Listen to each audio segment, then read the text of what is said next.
हुआ घात मेरे धर्म पर, अगर हुआ घात मेरे धर्म पर, तो मैं प्रतिघात करूंगा। मैं हिंदू हूं, सिर्फ हिंदुत्व की बात करूंगा। हमारा साथ वालों हम तुम्हें हिंदू राष्ट्र, एक बार हिंदू राष्ट्र के लिए हो जाएगा।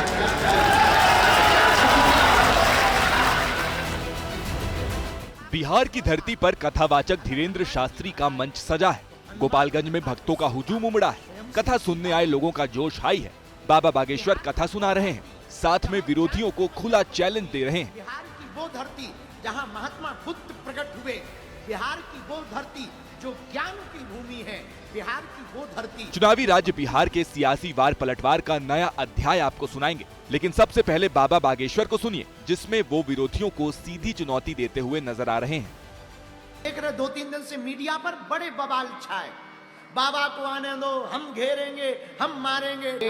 मूसर चंद हलवा नाथ, अरे घेरेंगे मारेंगे, क्या तुम्हारे बाप का देश है भैया? रानी लक्ष्मी बाई का है ये देश, बाबर का नहीं रघुबर का है ये देश। मेरे माई बाप, ये देश राम का है, ये देश कृष्ण का है, ये देश संतों का है, सुभाष चंद्र बोस का है। मेरे प्रियजनों, बिहार हमारा है और हम जब तक जिएंगे तब तक आएंगे। बाबा बागेश्वर अपने बिहार दौरे पर हिंदुओं को एकजुट करने की बात कह रहे हैं। इसके लिए बाबा बागेश्वर ने अपने अंदाज में कहानियां भी सुनाई। पहले हिंदुओं को एकजुट करने वाली बाबा बागेश्वर की पहली कहानी सुनिए। एक व्यक्ति ने लकड़ी दी, उसने तोड़ दी। 2 लकड़ियां इकट्ठी दी, उसने तोड़ दी। 3 लकड़ियां दी, उसने तोड़ दी। लेकिन एक 10 लकड़ी का गट्ठा दिया, उसको पसीना आ गया, तब तोड़ दी। मतलब हिंदू अकेले रहेंगे टूट जाएंगे, 2 घर हिंदुओं के एक रहेंगे तो टूट जाएंगे, पर पूरे देश के हिंदू एक रहेंगे तो कोई तोड़ नहीं सकता। लकड़ी वाली कहानी आपने कई बार बचपन से सुनी होगी, लेकिन बाबा बागेश्वर ने इसके बाद मधुमक्खी और कुत्ते की कहानी भी सुनाई और मंच से ऐलान कर दिया, तुम हमारा साथ दो, हम तुम्हें हिंदू राष्ट्र देंगे। जिसको सुन कथा स्थल पर मौजूद भक्त उत्साह से भर उठे।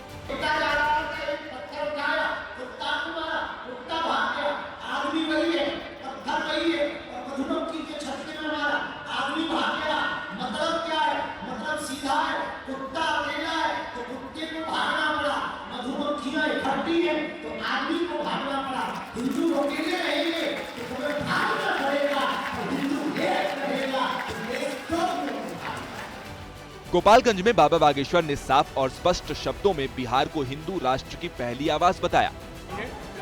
बिहार के कोने कोने में, गांव-गांव में, हर घर में सनातन और हिंदुत्व के प्रति जागरूकता है, क्योंकि ये आस्था, श्रद्धा, ज्ञान का केंद्र है। बिहार अद्भुत है। सबसे ज़्यादा कहीं आस्था है तो बिहार में है। हमारा बड़ा अपनत्व है।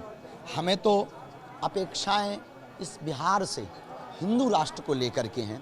हमारा सपना जो हिंदू राष्ट्र का है, हमें भरोसा है वो बिहार से वो बिगुल बजेगा। हमें भरोसा है बिहार से वो क्रांति उठेगी।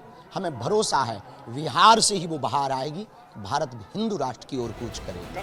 मंच से बाबा बागेश्वर ने जो कहा, कथा स्थल के बाहर एबीपी न्यूज कैमरे पर भी बाबा बागेश्वर ने अपनी बात दोहराई।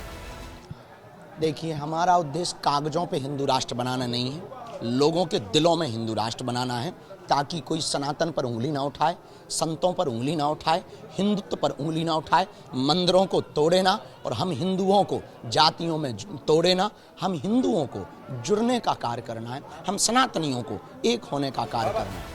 बाबा बागेश्वर की कथा से निकले भक्तों की भीड़ भी बाबा बागेश्वर की कथा सुन हिंदू राष्ट्र की मांग करती नजर आई। बाबा बागेश्वर ने हिंदू राष्ट्र और हिंदुओं को एकजुट करने की बात कहकर विरोधियों पर सीधा चैलेंज बोल दिया। कथा पर जारी सियासत से किसकी ताकत बढ़ती है, ये भविष्य के धरातल में छिपा है।